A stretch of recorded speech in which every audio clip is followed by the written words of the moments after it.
වැඩසටහනකට සහභාගී වෙලා තියෙනවා. නමුත් අද හවස සර්ගේ දේශනකින් වැරදි හිතන්න එපා. අනිත් දේශනත් හොඳයි.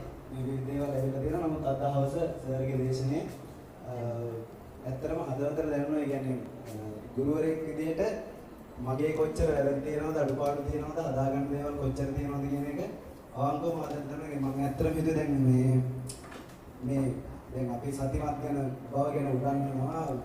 ඕවා අපි ගොඩක් දේවල් දන්නවා. දැන් උදේ උගන්වන පාඩමක් දැන් සර් ඔය උගන්වනේවත් අපි ඇත්තටම දන්නවා. ඒ කියන්නේ කර්ම වශයෙන් පොයින්ට් වශයෙන් දන්නවා.